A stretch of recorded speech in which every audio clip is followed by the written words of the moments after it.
요한복음 6장 1절로 15절입니다. 그 후에 예수께서 디베랴의 갈릴리바다 건너편으로 가심에 큰 무리가 따르니 이는 병자들에게 행하시는 표적을 보았음이로라. 예수께서 산에 오르사 제자들과 함께 거기에 앉으시니 마침 유대인의 명절인 유월절이 가까운지라. 예수께서 눈을 들어 큰 무리가 자기에게로 오는 것을 보시고 빌립에게 이르시되 우리가 어디서 떡을 사서 이 사람들을 먹이겠느냐 하시니, 이렇게 말씀하심은 친히 어떻게 하실지를 아시고 빌립을 시험하고자 하심이라. 빌립이 대답하되 각 사람으로 조금씩 받게 할지라도 200데나리온의 떡이 부족하리이다. 제자 중 하나 곧 시몬 베드로의 형제 안드레가 예수께 여짜오되 여기 한 아이가 있어 보리떡 5개와 물고기 2마리를 가지고 있나이다. 그러나 그것이 이 많은 사람에게 얼마나 되겠사옵나이까. 예수께서 이르시되 이 사람들로 앉게 하라 하시니 그곳에 잔디가 많은지라 사람들이 앉으니 수가 5,000명쯤 되더라. 예수께서 떡을 가져 축사하신 후에 앉아있는 자들에게 나눠주시고 물고기도 그렇게 그들의 원대로 주시니라. 그들이 배부른 후에 예수께서 제자들에게 이르시되 남은 조각을 거두고 버리는 것이 없게 하라 하심으로 이에 거두니 보리떡 5개로 먹고 남은 조각이 12바구니에 찼더라. 그 사람들이 예수께서 행하신 이 표적을 보고 말하되 이는 참으로 세상에 오실 그 선지자라 하더라. 그러므로 예수께서 그들이 와서 자기를 억지로 붙들어 임금으로 삼으려는 줄 아시고 다시 혼자 산으로 떠나 가시니라. 아멘. 우리 예수님께서 어린 아이의 보리떡 5개와 물고기 2마리를 가지고 5,000명의 무리를 먹이시고 이 12바구니를 남겼다는 기적은 사복음서 전체에 나오는 말씀입니다. 이 기적이 얼마나 충격적이고 감동적이었는지 사복음서를 기록한 저자들은 이 사건을 빠짐없이 다루고 있는 것을 우리가 복음서에서 볼 수가 있습니다. 이스라엘 사람들이 사람의 숫자를 카운트할 때는 여성분들을 제외한 성인 남성으로만 계산을 하는데 계산한 사람의 수가 5,000명쯤 되더라 라고 했으니까 만약 여성들과 자녀들을 다 합친다면 적어도 10,000단위가 넘는 어마어마한 숫자였을 것입니다. 자, 그렇다면 어떻게 이렇게 엄청난 일이 일어났을까요? 어떻게 이것을 우리가 사실로 받아들이고 믿을 수가 있을까요? 참 도무지 과연 그랬을까? 우리는 생각하지 않을 수가 없습니다. 그러나 예수님이 삼위일체의 하나님이라는 사실을 믿고 확신하는 사람들은 그렇다면 그 어떤 것도 다 믿고 확신하고 받아들일 수 있습니다. 심지어 죽음 이후에 장차 우리의 부활까지도 확신할 수 있다고 저는 믿습니다. 아멘. 그분은 창조자이기 때문에 그렇습니다. 예수님은 요한복음 1장 2절로 3절에 보시면 그가 태초에 하나님과 함께 계셨고 만물이 그로 말미암아 지은 바 되었으니 지은 것이 하나도 그가 없이는 된 것이 없느니라고 하셨습니다. 즉 우리 예수님은 창조자이십니다. 창조자이기에 이와 같은 역사도 가능한 것입니다. 심지어 시편 174편 9절에 보시면 들짐승과 우는 까마귀 새끼에게 먹을 것을 주시는도다 라고 했는데, 이 말씀에 의하면 하나님은 그분이 친히 만드신 모든 육체에게, 사람뿐만 아니라 짐승들에게까지 모든 것을 먹이고 공급해 주시는 하나님이십니다. 그렇다면 하나님 되시는 그분이 어떻게 눈앞에 보이는 그 많은 배고픈 군중들을 앞에 놓고 보리떡 5개와 물고기 2마리를 가지고 먹이지 못한다고 말할 수가 있겠습니까? 어떤 사람들은 성경의 이런 기록에 대해 믿을 수 없다는 반응을 하는 분들이 종종 있습니다. 그러나 예수님을 삼위일체의 하나님으로 고백하는 사람들에게는 오늘 본문의 오병이의 기적은 당연하게 믿을 수 있는 것입니다. 자, 그렇다면 배고픈 무리를 먹이신 예수님을 통해 우리가 배울 수 있는 교훈은 무엇일까요? 첫째, 예수님은 배고픈 무리를 불쌍히 여기시고 먹이셨다는 사실입니다. 자, 넓은 초원을 가득히 메우고 있던 사람들의 그 장면을 한번 마음속으로 여러분이 그려보시기를 바랍니다. 자, 사람들은 예수님의 은혜로운 말씀에 깊이 푹 빠져 있었고, 즉석에서 고침받는 환자들이 환호하는 뜨거운 열기 속에 묻혀 해가 가는 줄도 모르고 있습니다. 자, 그런 분위기에서는 배고픈 줄도 잘 느끼지를 못하며 그 분위기에 함께 은혜에 빠져 있습니다. 자, 근데 예수님께서는 이제 돌아갈 때가 되었다고 하시자 비로소 시장길의 사람들이 느끼는 겁니다. 느껴지기 시작했습니다. 자, 그때 예수님께서 떡 7개로 4,000명을 먹이시는 기적을 행하셨습니다. 이와 같이 종종 하나님의 풍성한 은혜는 먹고 마시는 것을 잃어버리기도 합니다. 자, 그런데 오늘 본문에 보시면 예수님께서 배고픈 군중들의 마음을 아시고 그 사람들의 어려움을 덜어주셨다는 것입니다. 종종 어떤 분들 가운데는 하나님의 말씀을 듣고 그만큼 은혜를 받았는데 좀 배가 고프면 어때요? 심지어 금식해요. 이렇게 말하는 분들 가끔 있습니다. 자, 그런데요, 우리 예수님은 그렇지 않으셨습니다. 아무리 은혜를 많이 받아도 배고픔은, 배가 고프다면 먹어야 한다는 것을 주님은 너무나 잘 알고 계셨습니다. 군중들이 배고프다고 말하기 전에 예수님께서는 그들의 배고픔을 아시고 그들을 먹이신다는 사실입니다. 우리는 영혼뿐만 아니라 육신까지 중요하게 보시는 자비로우신 하나님을 예수님을 통해서 우리가 배워야 합니다. 떡 7덩이를 가지고 4,000명을 먹여주셨던 주님을 우리는 기억하셔야 합니다. 마태복음 15장 32절에 보시면 예수께서 제자들을 불러 이르시되 내가 무리를 불쌍히 여기노라. 그들이 나와 함께 있은 지 이미 사흘이매 먹을 것이 없도다.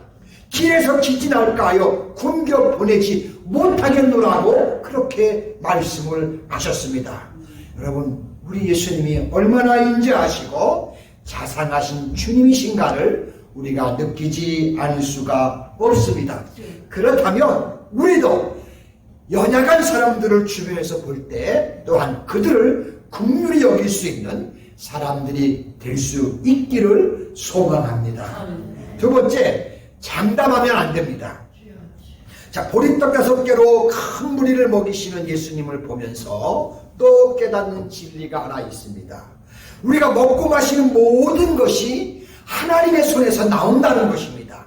전도서 3장 13절에 보시면 사람마다 먹고 마시는 것과 수고함으로 낙을 누리는 것이 하나님의 선물인 줄을 또한 알았도다 라고 한 것을 볼 수가 있습니다.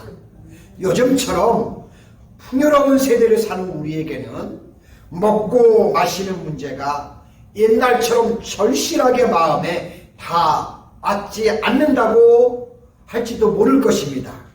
자, 돈이 많으면 많은 대로 좋은 것을 골라 먹을 수도 있고요. 또 돈이 적으면 적은 대로 또 배를 채울 수 있습니다. 자, 그러다 보니까 끼니 때마다 하나님이 주신 것이라는 믿음을 가지고 마실 필요를 느끼지 못하고 넘어갈 때가 참 많습니다. 자, 먹고 마시는 것이 하나님의 손에서 왔다는 믿음이 왜 필요한지 어떤 때는 잘 모르고 넘어갈 때가 있습니다. 그러나 이것은 하나님의 자녀로서 마땅한 자세는 아니라고 생각합니다.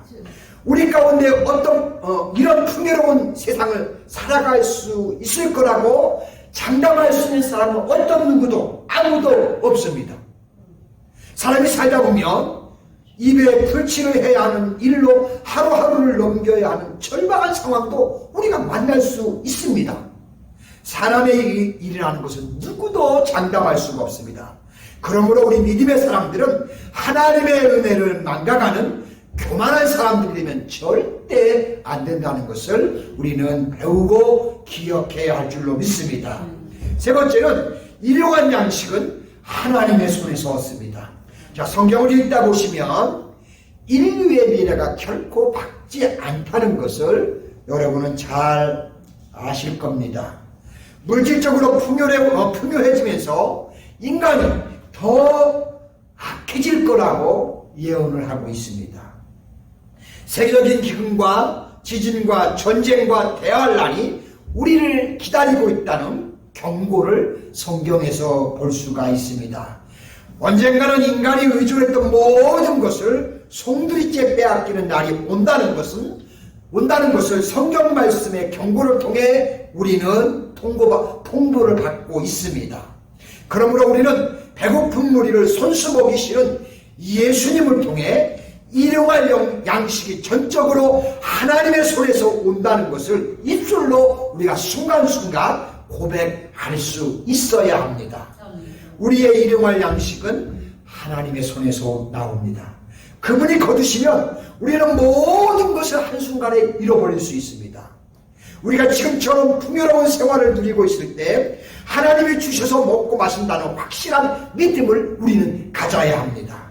그렇게 해야 하는 이유는 우리가 끼니를 때우기가 어려운 역경을 당할 때도 그래야 두려워하지 않을 수 있기 때문입니다.